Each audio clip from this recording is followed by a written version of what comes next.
Hello colorful quilters, it's Sharon here and welcome to Color Girl Quilts. I am coming to you outside the studio today. As you can see, I am out on my back porch because today's video is going to be all about basting our quilts. And I like to do mine outside. I'm going to show you how to do it with spray baste. So it's an adhesive and it is an aerosol spray, so that's why it's a good idea to do this type of basting outdoors where you have good ventilation and airflow so you're not breathing it in. Also, it's sticky, of course, so I don't want to get it on the floor and on any other furniture or anything in my house, so that's another reason why I do it outdoors. So this is another video in our quilt making basics series. So if you're just tuning in to Color Girl Quilts, be sure and check all of the playlists on the channel. We have the videos divided by playlist to make it easy for you to find what you're looking for. And one of our playlists is learning to quilt. So it's kind of it's videos about basics of quilt making, like putting the binding on your quilt, and now we're going to add basting to that as well. Okay, so I'm glad that you're here to join us, and let's get started.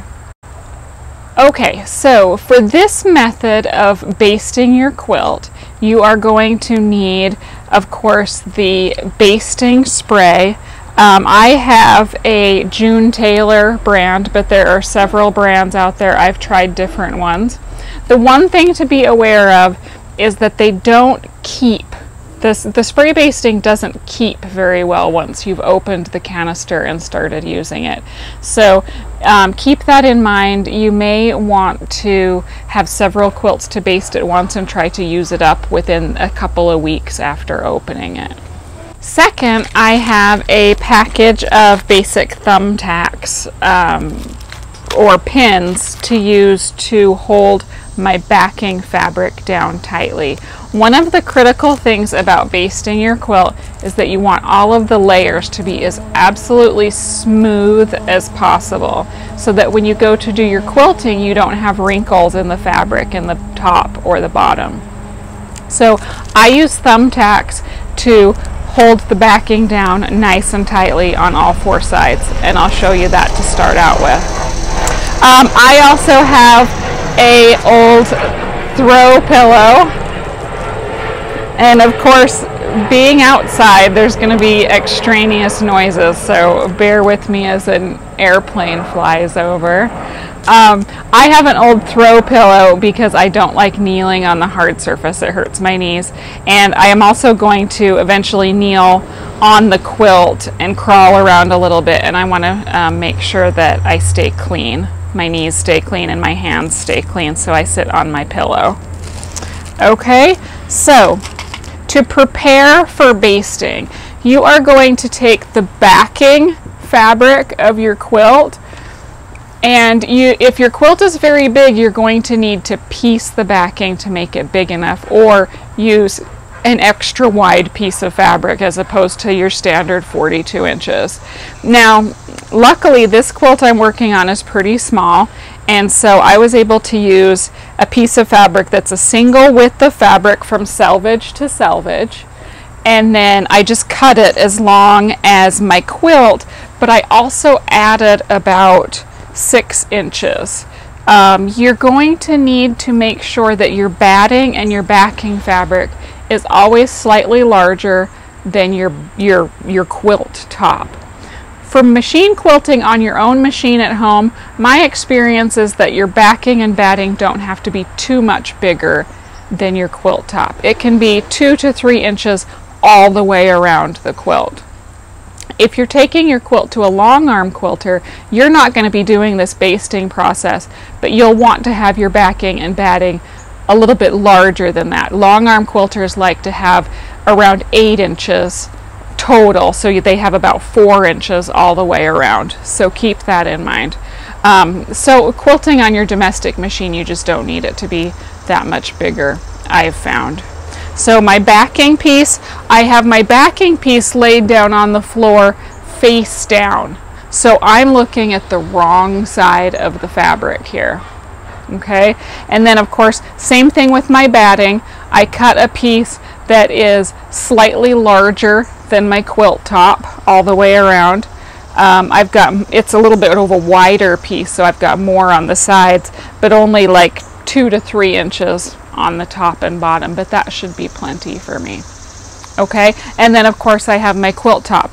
Make sure that all of the pieces are pressed, not the batting of course, but it should be as flat as you can get it. So press your backing fabric, press your quilt top really well, and make sure you've removed any extra hanging threads from the quilt top, especially where you know your seams on your back. You don't want to have a lot of extra threads.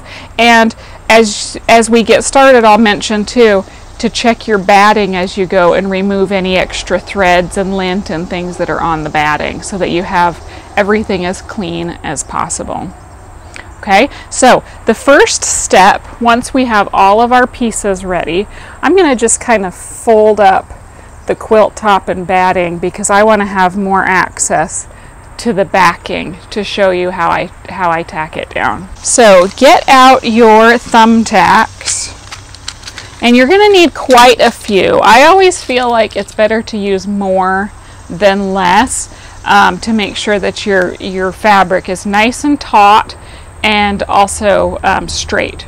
Okay, so typically start with a corner and just tack that first corner down. Okay, then I go to, I'm going to take a couple of pins with me just to have them. I'm going to go around here to the opposite corner and pull that pretty tightly opposite the one that I've already pinned and stick it in. This is when it's handy to be working on a wood deck like I am, because you can use pins. If you're working on a more solid surface, like if you're indoors and you're going to use safety pins instead of spray based, you can also just use packing tape or wide Scotch tape to fasten your quilt backing to your floor. I've done that plenty of times, but I like using the thumbtacks. I just think it's easier, and it stays down nicely. Okay, so I've got my two opposite corners. Now I'm going to take this corner and pull it, keeping this edge of the fabric straight and this side of the fabric straight. And I kind of have a feeling that I didn't pull that second corner as tightly as maybe I should have. So I'm going to pull this a little tighter and then go back down here and pull this one a little tighter. Get this edge straight on this side. So you'll have an idea that you're pulling the tightness even all the way around if the edges of your fabric remain straight. You don't want one side to be way out here and another here. So that'll give you some indication. Now I'm going to put one in the middle of this side and pull this side out so that it's straight, and put one there. Okay, so I kind of have those first two sides basically in place. Now the second two sides is where I'm really going to start to see the fabric tighten up and make sure that there aren't any wrinkles. So I'll go ahead and get this corner pulled tightly, and again making sure that this edge is straight, and then pull the center.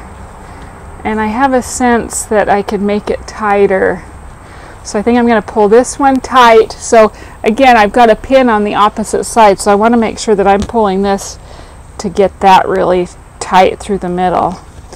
And because I pulled that tighter, now I'm going to adjust my corners to make them tighter as well.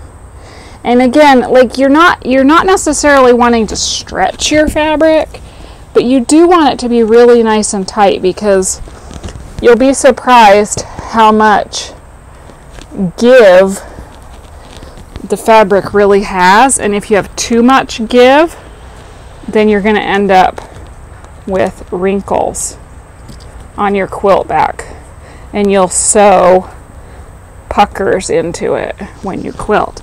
So now I'm adding extra pins in between the corners and that middle one on this side, and I'm going to go around to the other side and do the same thing. So keep working your way all the way around the quilt until you have all four sides pinned, you know, with fairly good frequency. I would say have at least 5 pins on all four sides so that it's nice and tight. And once you've finished that, we move on to adding the next layer of our sandwich, which is the batting. Okay, so my backing fabric is nice and tight, nice and smooth. Any wrinkles or folds that were left in it should be all smoothed out at this point. So now I'm going to spread my batting out again. And before I started, I checked the underside of my batting to make sure that there wasn't any stray threads stuck to it. And the biggest possibility is that I'll get threads on it from my quilt top, so we'll have a chance to remove those as we go. Okay, so I typically start with spray basting the side of the quilt that's away from me. So I'm going to pull my quilt top back and just fold it on itself so that I only have about 1/3 of it still covering the batting. And then I'll do about half, fold the batting back about half. Okay, and at this point I need to get out my basting spray. Okay, so as you're basting, as you're using your spray and you're smoothing out your batting and your quilt top, you want to make sure that you're starting in the middle and working your way out so that you can smooth out any fullness or wrinkles, because again, you want everything to be really tight and smooth. So I have half of my batting here kind of folded down in front of my knees, and I'm going to start out by spraying like maybe a 12-inch swath of my backing fabric. And I actually like to spray both the backing and the batting so that it sticks together really nicely. So we'll spray a little bit here.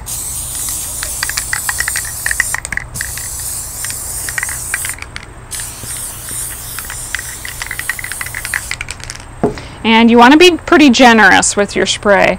And then I'll just gently lay this out, but I'm kind of pulling it tight, pushing it out. And I'm going to smooth it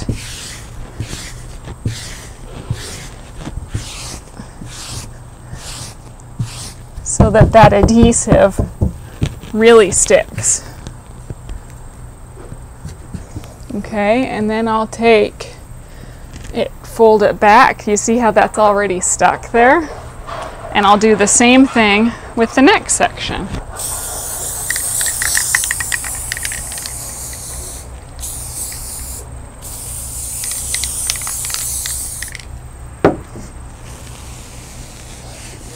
I've quilted quite a few quilts with using this spray baste.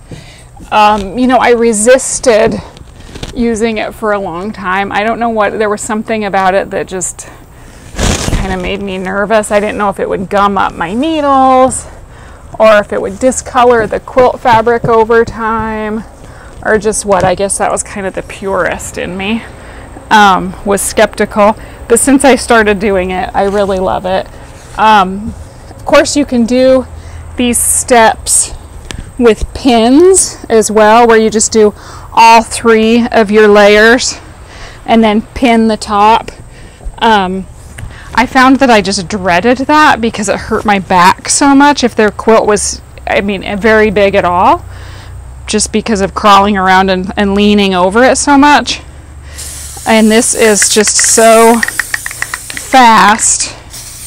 There's a lot less floor time being on the floor or leaning over hurting your back. And you could even do this on a table so that you don't have to be on the floor at all.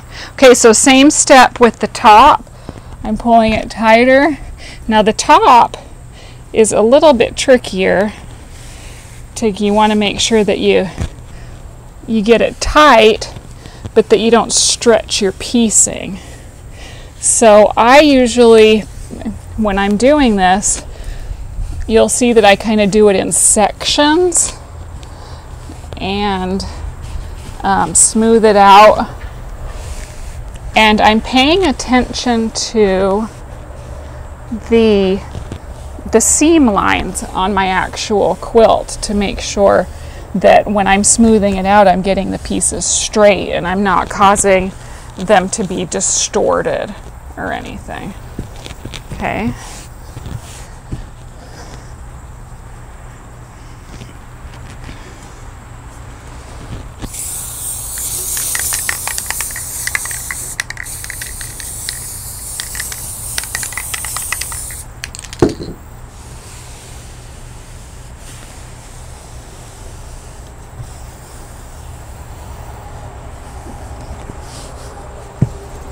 So just, you can reposition it. It's not so permanent that you can't move it if you get a wrinkle. But try to go in small enough sections that you keep it really nice and smooth.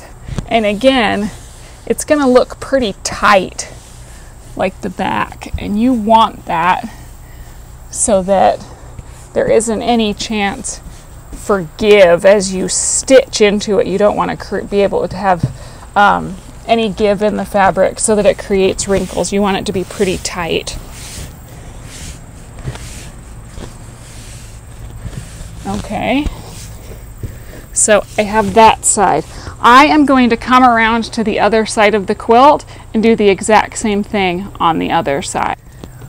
Okay, I have finished spraying and pressing down the entire quilt, all 3 layers. So remember, if you decide to do this with the pin basting method, you'll start out with your layers in this position. So backing, batting, top, all in place. And you'll just use safety pins starting from the middle of your quilt and spreading out and adding pins fairly close together. I recommend not more than 4 inches apart or so over the whole surface of the quilt.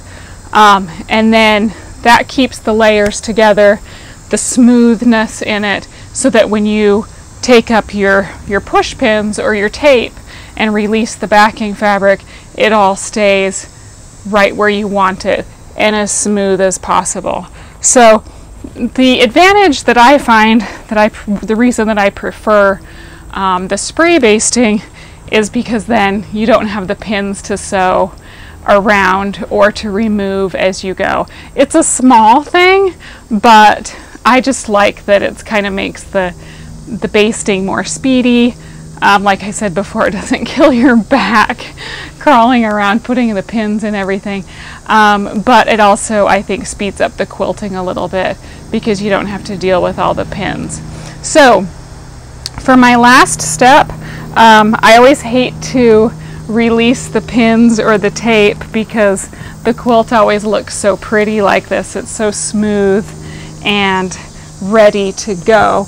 But if we are going to get quilting, we do have to pick it all up.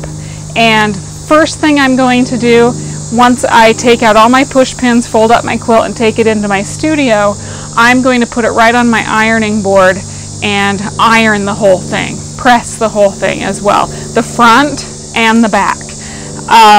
It's not a necessary step, but I find that it helps to really get the adhesive in the basting spray, like really nice and stuck, and that way I can also make sure that I have it really nice and smooth and do any repositioning that I need to and press out any fullness or wrinkles.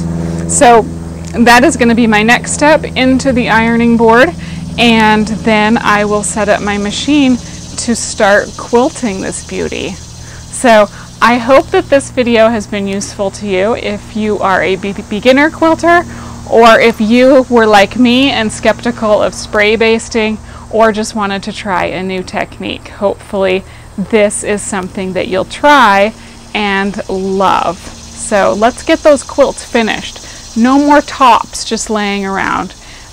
Let's get them finished up. Okay, thanks for joining me. Make sure that you hit subscribe and check out the other videos in Color Girl Quilts, and leave a comment. I'd love to hear what you think, if you have any suggestions or tips, tricks, or products that you would like to share with the rest of us. Okay, until next time, see you later.